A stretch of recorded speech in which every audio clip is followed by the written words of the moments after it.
достар. Сәлем достар, менің каналыма қош келдіңіздер. Мен бүгін өзімнің копилкамды ашайын деп тұрмын. 12.02.2023 дегем, оған жетпей енді мынау копилкам толып тұр 100 мыңға. Қазір балалар ұйықтап жатқанда ешкімге көрсетпей ашып тастайын деп тұрмын.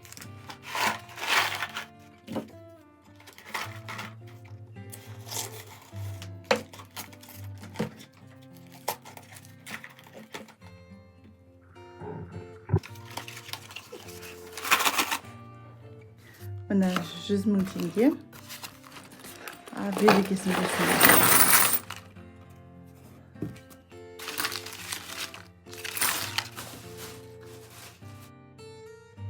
Үйде отырып ақша санаудан да қалғанбыз ғой.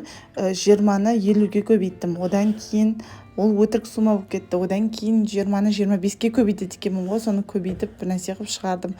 Айналдырған 100 мыңды 5 сағат санадым.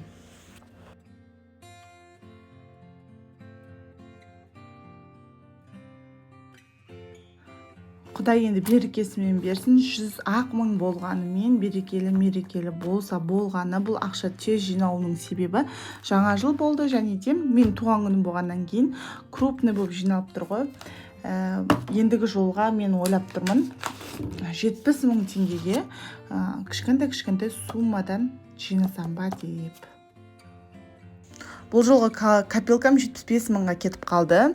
500 теңгелік, 300 теңгелік, 200 теңгелік, 1000 теңгелік, 2000 теңгелік, 20 мың теңгелік, 5000 теңгелік, 10 мың теңгеліктерді бөліп шығарып есептеп көрдім.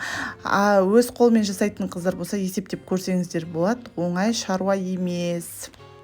Клетка жетпей қалады соңында.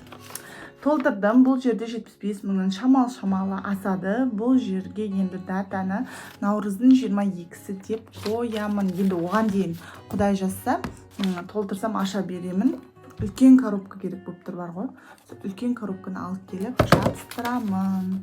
Осымен бітті. Енді көріп отырсыздар, шалабай отырмын. Бұл ақшаны қайда жаратасың деп те сұрауларыңыз әбден орында. Бізді білесіздер, үй соққанда біз әжептәуір кредит алғанбыз. Соның кішкентай бір бөлігі болса да, осы ақшаны сол жаққа құямын. Қазір айтпаңыздар, әйел деген өзін жақсы көру керек, бірінші өз орнына қою керек деп. Қызым, кәсіп сөйтіп шығады. Психолог, тренинг деп. Каналыма кіріп, соңына дейін қарағандарыңызға көп рахмет.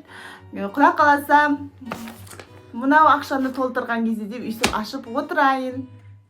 Едучі.